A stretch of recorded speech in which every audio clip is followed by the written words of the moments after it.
మనం ఇది ఎలా మర్చిపోయాం అనేది నాకు అర్థం కాల. కోడి రామకృష్ణ గారి జయంతి పాలకొల్లులో చేశారు. పాపం వారి కుటుంబ సభ్యులు, చుట్టాలు, ఆయన అభిమానులు.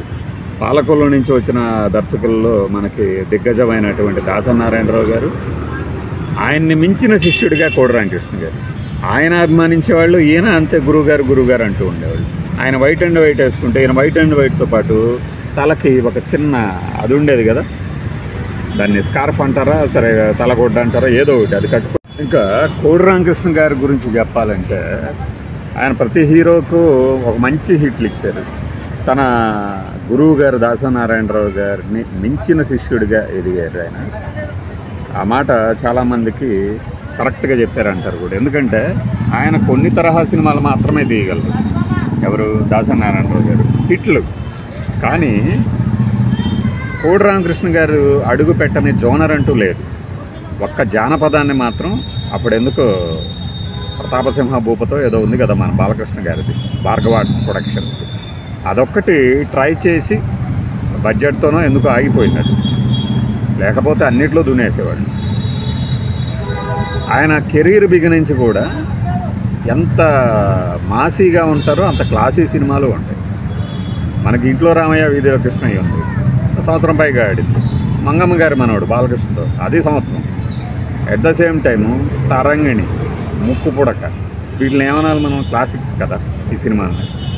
తనకంటూ ఒక వర్గం నిర్మాతలు, అలానే కొత్త నిర్మాతలకు అందుబాటులో ఉండటం, స్టార్లతో సినిమాలు తీయగలగటం, చిన్నవాళ్ళతో సినిమాలు తీయగలగటం, కథనే నమ్ముకొని సినిమాలు తీయగలటం, గ్రాఫిక్స్ సినిమాలను అద్భుతంగా తీయటం. అమ్మోరు, అరుంధతి, ఆయన ట్రెండ్ సెటర్. ఇక అందులో తర్వాత వాళ్ళందరూ అవి ఇచ్చిన విజయాలతోనే ముందుకు దూసిపోయారు.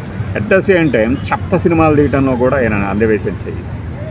కీలు ఉర్రం అని ఒక సినిమా ఉంది, మొన్న మధ్య వచ్చింది. ఇది నలుగురు చిన్న చిన్న హీరోలతో తీసింది. ఆ టైంలోనే సూపర్ హిట్ సినిమాలు కూడా రిలీజ్ అవుతాయి. ఒక టైంలో ఆయన 4 సినిమాలు డైరెక్షన్ చేసిన రిలీజ్ అయితే 4 జోనర్లో హిట్ అయినవి ఉంటాయి, 4 జోనర్లో ఫ్లాప్ అయినవి ఉంటాయి. కృష్ణ గారితో అత్తమెచ్చిన అల్లుడు తీశాడు, ఒక బంపర్ రాడ్ సినిమా. అదే ఒక జేమ్స్ బాండ్ సినిమా తీశారు, గూఢచారి 117. దొంగోడు వచ్చాడు తీశారు. తర్వాత చుట్టాల అబ్బాయి తీశారు. అంటే ఎవరికి ఎలాంటి సినిమాలు నప్పుతాయో అలా తీయగలరు. తన అభిరుచికి తగినటువంటి కొన్ని కమర్షియల్ హంగుల్ని పెట్టగలరు. అట్ ద సేమ్ టైం సందేశాత్మక సినిమాలు తీయగలరు. ఇప్పుడు భారత్ బంద్ ఉంది, అలాంటి పొలిటికల్ సినిమాని ఒకటి తీయమనండి ఇప్పుడు డైరెక్టర్లను ఎవరినైనా సరే, పెద్దగా పేరు లేని వాళ్ళని పెట్టేస్తారు. అదే సమయంలో రాజధాని, మేబీ రాజధాని ఆయన కాదనుకుంటా, మోహన్ గాంధీ ఏమో గాడ్ ఫాదర్ అని ఒకటి తీశారు ఏఎన్ఆర్ గారు. అదొక నవల అనుకోండి. ఇది ఒక రిచ్ పర్సన్ ఇంకొక పూర్ పీపుల్ పర్సన్తో, అంటే ఆ యజమాని ఎవరికి తెలియదు కాబట్టి నువ్వు వచ్చి బతుకు నా ప్లేస్లో అంటే, ఆ వచ్చి బతుకుతానన్న పర్సన్ విలన్గా మారిపోతుంది. అలా తన ఇప్పుడు నాకు గుర్తొచ్చినాయో చెప్తున్నా ఆసువుగా చెప్పడం అంటే ఇదే. ఎలాంటి సినిమాలు తీసినా ప్రేక్షకుల్ని రంజింపజేయడంలో నెంబర్ 1 కోడి రామకృష్ణ గారు. ఆయన దాసనారాయణరావు గారి స్టైల్ని పుణికిపుచ్చుకోవటం, దాసరి గారు ఎలా వర్క్ చేశారో కూడా చాలా ఇంటర్వ్యూలో చెప్పేవాళ్ళు. అసలు గురువు గారు టేప్ రికార్డర్ పెట్టేసేసుకొని రామకృష్ణ నీకు ఈ సినిమా, రామకృష్ణ నీకు ఈ సీన్ అని ఎవరికి ఏ సీన్ ఎలా వివరించారో అన్నీ గుర్తుపెట్టుకొని చెప్తుంటే ఆశ్చర్యపోయేవాళ్ళట. అదే కోడి రామకృష్ణ గారు తన దగ్గర కూడా శిష్య బృందాన్ని తయారు చేసుకున్నారు. కానీ ఆయన దగ్గర శిష్యులుగా ఉన్నవాళ్ళు మరి ఎంతమంది బయటకు వచ్చి కోడి రామకృష్ణ గారి శిష్యులు మేమని చెప్పగలుగుతున్నారంటే, దేవి ప్రసాద్ గారు కనబడతారు. ఇప్పుడు ఆయన మీకు ఎక్కువ ఫేస్బుక్లో కనబడుతుంటారు. అలానే అప్పుడప్పుడు ఈ క్యారెక్టర్ ఆర్టిస్ట్గా ఈ రవితేజ క్రాక్ సినిమాలో ఒక పోలీసు క్యారెక్టర్ ఉంది కదా, ఆయన దేవి ప్రసాద్. ఒక కోడి రామకృష్ణ గారు చేసిన సినిమాల్లో మీకు బాలకృష్ణ గారితో అయితే ఒక సాగా, అంటే ఒక యుగం అని చెప్పవచ్చు. విజయాల అధ్యాయం. ముద్దుల కృష్ణయ్య, మువ్వగోపాలుడు, తర్వాత మనకి ముద్దుల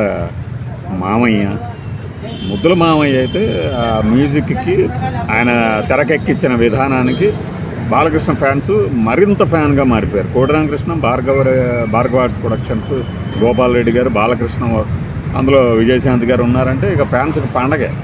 ఒక బ్యానరు, ఒక 4 ట్రయో అనండి, ముగ్గురికి. అప్పట్లో మన చిరంజీవి గారికి ఏమో కోదండరామరెడ్డి గారు, Lok Singh cameraman, Ilaiyaraaja music, KS Rama Rao గారు ప్రొడ్యూసరు, కోదండరామరెడ్డి గారు డైరెక్టరు, సినిమాలు వచ్చినాయి. ఇట్లా ఒక తరం తన సీనియర్ దర్శకులతో పోటీ పడుతూ, యువ దర్శకులతో పోటీ పడుతూ చివరిగా నాకు తెలిసి అది అవతారము, మరి నాగాభరణ అని కన్నడంలో తీసిన సినిమాలు ఇవి ఆయన చివరి సినిమాలు.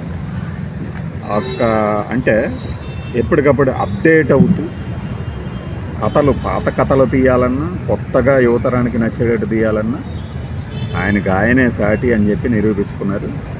తన రికార్డుని ఎవరన్నా అధిగమిస్తారు అంటే అది కోడి రామకృష్ణ అనే దాసరి గారు చెప్పిన మాట నిజం. అది నిజం కాకలేకపోయింది అంటే దానికి కారణాలు వేరు.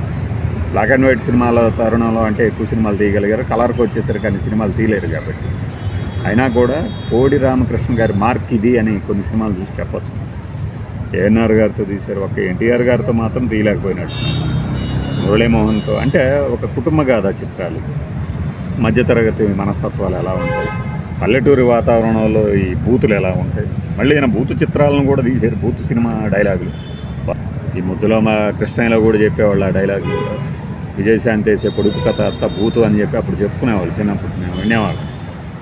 అలానే కృష్ణ గారు దొంగోడు వచ్చాడులో కూడా అలాంటి డైలాగులు పెడితే ఇలాంటివి మీరు చేయకూడదు అని కృష్ణ గారికి లెటర్ రాస్తే కృష్ణ గారు ఇకపై ఇలాంటివి జరగవు అని కృష్ణ గారు చెప్పిన విషయం. ఇవన్నీ ఏంటంటే కోడి రామకృష్ణ గారు అయితే ఆయన్ని ప్రశ్నలు అడిగినప్పుడు చెప్పేవాళ్ళు, మీకు తెలియదమ్మా పల్లెటూరులో ఎలా ఉంటుందంటే ఇలాంటి డైలాగులను ఇష్టపడుతూ ఉంటారు, నేను అది పెద్ద బూతు జుగుప్స అని కాకుండా ఆ జనాన్ని రంజింపచేయడానికి తీసేవాడిని అని ఆయన స్వయంగా చెప్పేవాళ్ళు. అది కొన్ని ట్రెండ్ సెటర్లు అంటారు కదా. ఇప్పుడు సితార వంశీ గారికి అయితే తరంగిణి అనే దాన్ని ఎలా తీయగలిగారు, ముక్కు పుడక అనేది సినిమాని ఎలా తీయగలిగారు. మధురానగర్లో తీశారు, 4 హీరోలను ఇచ్చారు, కొంతమందిని నిలబడ్డారు. అల్లరిపిల్ల తీశారు, మీనా సురేష్. ఇట్లా ప్రతి హీరోతో కూడా కోడి రామకృష్ణ గారు నిజంగా ఆయన సినిమా ఒప్పుకుంటే కథ కనుక కరెక్ట్ది అయితే బాక్స్ ఆఫీస్ హిట్లు ఖాయమన్నమాట. ఇంకా అలా చెప్పుకుంటూ పోతే కోడి రామకృష్ణ గారి సినిమాలు బోలెడు మ్యూజికల్ హిట్లు, ఇండస్ట్రీ హిట్లు, ప్రతి హీరోతో హిట్లు ఇచ్చిన దర్శకుల్లో ఈయన ఒకడు. బై.